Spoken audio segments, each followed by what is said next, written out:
सभी एस्पिरेंट्स को आपके अपने चैनल लक्ष्य टू द पॉइंट में एक बार पुनः हार्दिक स्वागत है।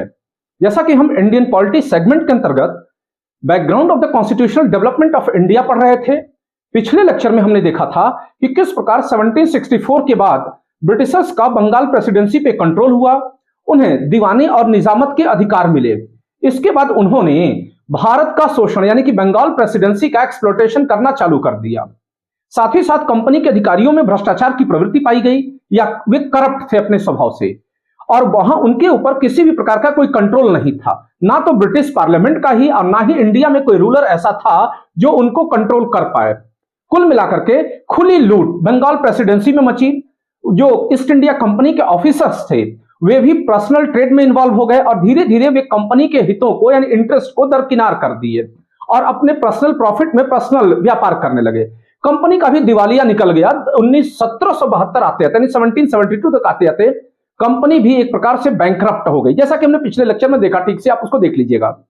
तो अब जब कंपनी बैंकरप्ट हो जा रही है तो ऐसी स्थिति में अब ब्रिटिश पार्लियामेंट का इंटरफेरेंस होगा इंडिया के मामलों में, और यहीं से भारत में पहली बार ब्रिटिश संसद प्रवेश कर रही है। तो क्या था यह मामला? इसके लिए उन्होंने ब्रिटिश संसद ने ईस्ट इंडिया कंपनी पे कंट्रोल करने के लिए एक एक्ट पारित किया जिसका नाम रखा उन्होंने रेगुलेटिंग एक्ट। तो चलते हैं उस रेगुलेटिंग एक्ट से जुड़े हुए इंपॉर्टेंट फैक्ट्स को समझते हैं जो एग्जामिनेशन पॉइंट ऑफ व्यू से बहुत ही इंपॉर्टेंट है, और ऐसा रेगुलेटिंग एक्ट आप पीछे कभी पढ़े नहीं है। तो सबसे पहली चीज, यह किसके द्वारा पारित हुआ था? तो ब्रिटिश पार्लियामेंट के द्वारा।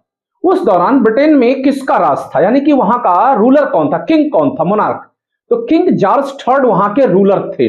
वे 1760 से लेकर 1820 तक ब्रिटेन के रूलर रहे। उस वक्त पीएम कौन था वहां का ब्रिटेन का? तो फ्रेडरिक नॉर्थ वहां के पीएम थे। ध्यान रखें, अक्सर ये पूछ देता है एग्जाम में कि 1773 में जब रेगुलेटिंग एक्ट पारित हो रहा है उस दौरान ब्रिटेन का किंग कौन है, तो आपको पता होना चाहिए किंग जॉर्ज थर्ड हैं। नाउ अगली स्थिति में देखते हैं इसमें क्या प्रोविजंस किए गए थे। तो सबसे पहला प्रोविजन किया गया सेंट्रलाइजेशन ऑफ पावर का। जी हां, सेंट्रलाइजेशन ऑफ पावर क्या है? इसमें 1773 यानी 1773 रेगुलेटिंग एक्ट के पहले, जैसा कि आप जानते हैं, भारत में अंग्रेजों की 3 प्रेसिडेंसीज थी। पहली प्रेसिडेंसी थी कलकत्ता, पहली प्रेसिडेंसी थी मद्रास प्रेसिडेंसी, दूसरी प्रेसिडेंसी थी बॉम्बे प्रेसिडेंसी, और तीसरी प्रेसिडेंसी थी बंगाल प्रेसिडेंसी।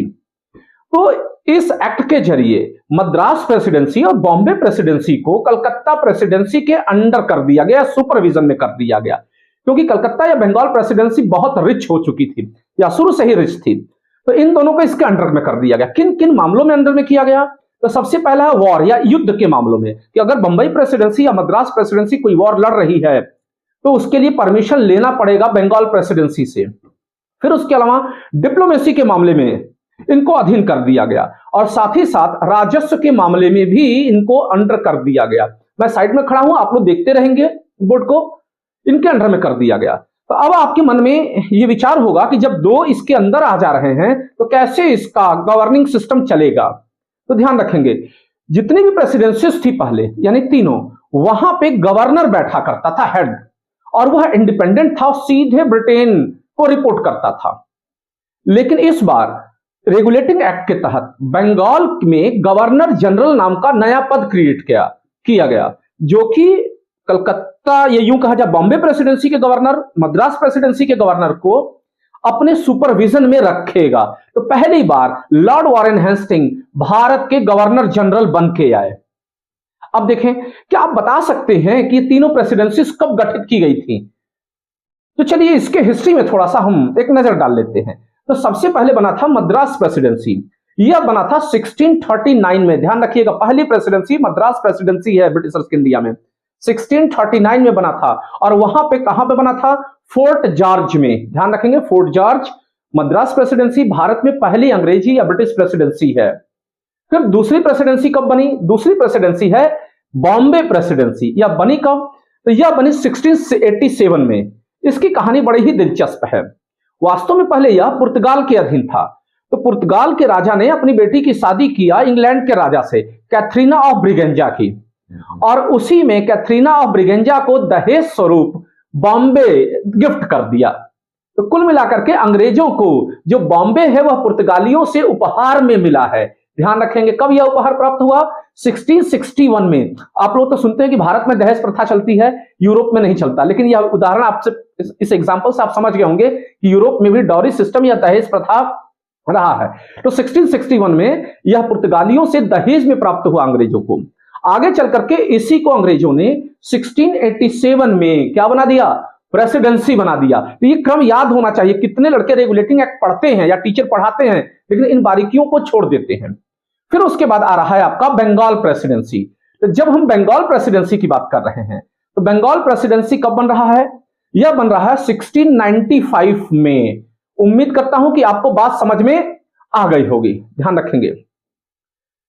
अगले स्टेप में हम चल रहे हैं। अगर देखा जाए तो 1695 में बंगाल में एंट्री हो चुकी थी अंग्रेजों की, लेकिन अभी प्रेसिडेंसी पूर्ण रूप से नहीं आ रही। ईमानदारी से प्रेसिडेंसी बन रहा है आपके 1764 के वॉर के बाद, बक्सर की लड़ाई के बाद से ही यह पूर्ण रूप से काम करने लगा प्रेसिडेंसी के रूप में। हालांकि यह शुरुआती दौर में काफी प्रभाव रखता था। अब देखते हैं अदर प्रोविजंस क्या थे। कुल मिलाकर के आपसे क्या इंपॉर्टेंट फैक्ट्स मिला? पहला इंपॉर्टेंट फैक्ट मिला कि भारत में पहली बार सेंट्रलाइज गवर्नमेंट की शुरुआत हुई। दूसरी चीज, पहले गवर्नर जनरल के रूप में लॉर्ड वॉरेन हेस्टिंग आए। ध्यान रखेंगे, बंगाल के पहले गवर्नर जनरल है, भारत के नहीं। और तीसरी चीज क्या आपने पाया कि कौन कौन सी प्रेसिडेंसीज कब कब बनी और उस दौरान ब्रिटेन के रूलर कौन थे। अदर प्रोविजंस में देखें तो गवर्नर जनरल बंगाल में कैसे रूल करेगा? क्या वह अकेला डिसीजन ले लेगा और बॉम्बे और मद्रास प्रेसिडेंसी को मानना पड़ेगा? नहीं, ऐसा नहीं था।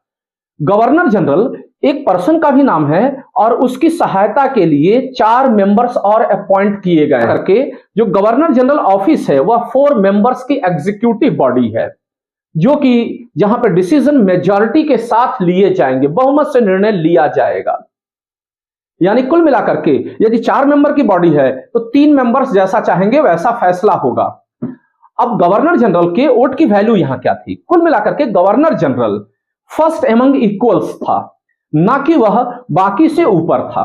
तो यदि कोई डिसीजन हो रहा है और उसमें टाई कर गया मामला, तो ऐसी स्थिति में गवर्नर जनरल को फाइनल वोट कास्ट करने का अधिकार था। कुल मिला के बात समझ गए होंगे। यानी कि केवल in the case of tie of votes वह फाइनल वोट दे सकता था। अगली बात क्या है इससे इंपॉर्टेंट? तो पहली बार इंडिया में सुप्रीम कोर्ट की स्थापना के लिए प्रपोजल आया। वह सुप्रीम कोर्ट उन मामलों की केसेस की सुनवाई करती जो ब्रिटिश ईस्ट इंडिया कंपनी के कंट्रोल में थे। तो इसके तहत पहली बार सुप्रीम कोर्ट आ रहा है और सुप्रीम कोर्ट की स्थापना कब हो रही है? 1774 में। कहां पे? फोर्ट विलियम, कलकत्ता में। यह भी 4 मेंबर ऑर्गेनाइजेशन या बॉडी थी। सर एलिजा एम्पे भारत के पहले चीफ जस्टिस हैं। ध्यान रखेंगे, पहले चीफ जस्टिस कौन है? Sir Elijah Impey. इसके अलावा जो अदर जजेस हैं उनको भी पूछ देता है कि कौन मेंबर्स हैं। तो अगले हैं स्टीफन सीजर ला मार्टियर। ध्यान रखेंगे, स्टीफन सीजर ला मास्टियर कह सकते हैं इनको, ये दूसरे हैं। फिर उसके अलावा तीसरे हैं जॉन हाइड, ध्यान रखेंगे। चौथे हैं रॉबर्ट चैम्बर्स। तो ये टीम ध्यान रखेंगे। तो बाकी लोग प्यूनेज जज है। प्यूनेज जज का मतलब अधीनस्थ जज है।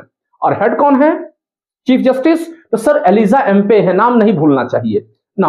अब अगली स्थिति को देखें क्या है। तो ये सारी व्यवस्था की किस लिए गई, किस पर्पज से? तो पहला पर्पज है कंट्रोल ऑन कंपनी मैटर्स, यानी कि कंपनी के मामलों पर नियंत्रण स्थापित करने के लिए। जिसमें से कौन कौन से मामले थे? पहला था एंटी करप्शन मेजर्स। जी हाँ, कंपनी के नौकरों को निजी उपहार लेने पर, गिफ्ट लेने पर या व्यापार करने पर रोक लगा दिया गया रेगुलेटिंग एक्ट के तहत। दूसरा क्या चीज कहा गया? दूसरा कहा गया कि जो ये चीजें हैं, ये डिसिप्लिन तय किया जा रहा है, इसकी निगरानी के लिए कोर्ट ऑफ डायरेक्टर्स का एक बोर्ड होगा ईस्ट इंडिया कंपनी में, जिसके मेंबर्स 4 साल के लिए यानी 4 इयर्स के लिए अपॉइंट होंगे। ध्यान रखेंगे, 4 इयर्स के लिए अपॉइंट होंगे। और 1/4 मेंबर्स, ध्यान रखेंगे, पर ईयर रिटायर कर जाएंगे। यह किस किस मामलों की निगरानी करेगी?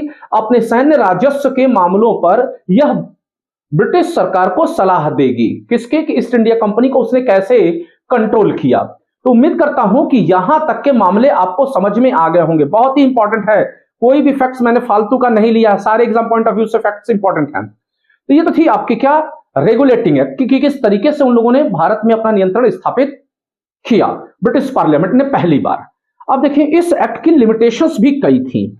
जैसे फॉर एग्जांपल के लिए एम्बिगुअस ज्यूरिसडिक्शन, क्यों ऐसा मैं बोल रहा हूं? क्योंकि अस्पष्ट अधिकार साफ देखने को मिलता है कि गवर्नर जनरल ज्यादा पावरफुल है या सुप्रीम कोर्ट, क्या दोनों सेपरेट बॉडी है या गवर्नर जनरल के अधीन सुप्रीम कोर्ट काम करेगा। तो इस एक्ट में जो अधिकार दिए गए, जुडिशरी को अलग रखा गया था और एग्जीक्यूटिव को अलग, तो ऐसे में काफी हद तक टकराव देखा गया सुप्रीम कोर्ट के बीच में और गवर्नर जनरल के बीच में। इसके अलावा वीक गवर्नर जनरल की पोस्ट भी थी। क्यों ऐसा है? क्योंकि उसके पास कोई वीटो पावर नहीं थी बहुमत के फैसले के विरुद्ध जाने के लिए। और अगली इसकी लिमिटेशंस क्या थी? नो रिलीफ टू इंडियंस, भारतीयों को कोई विशेष राहत नहीं दिया गया। इसके अलावा इन इफेक्टिव ओवरसाइट, कुल मिलाकर के संसद को रिपोर्ट पर नियंत्रण लागू करने की व्यवस्था नहीं थी कि किस प्रकार संसद की रिपोर्ट पर नियंत्रण रखा जा सकेगा। अगली चीज देखें तो यहां पे जो टकराव दिखाई दे रहा, थोड़ा सा एक लाइन मैं दे दूं, जैसे कि नंद कुमार केस हुआ, तो नंद कुमार के मामले में एकता दिखी, लेकिन उसी दौरान कुछ ऐसे घटनाएं घटी भारतीय जमींदारों को लेकर के जिसमें कि सुप्रीम कोर्ट और गवर्नर जनरल के बीच में टकराव उत्पन्न हुआ। क्योंकि एग्जाम पॉइंट ऑफ व्यू से वो इंपॉर्टेंट नहीं, इसलिए मैं यहां पढ़ा नहीं रहा हूं। तो उम्मीद करता हूं कि आप समझ गए होंगे रेगुलेटिंग एक्ट 1773। तो फिर मिलते हैं, इसकी कमियों के परिणाम स्वरूप अगला एक्ट आएगा, उसको लेकर के मैं आ रहा हूं। तब तक के लिए धन्यवाद।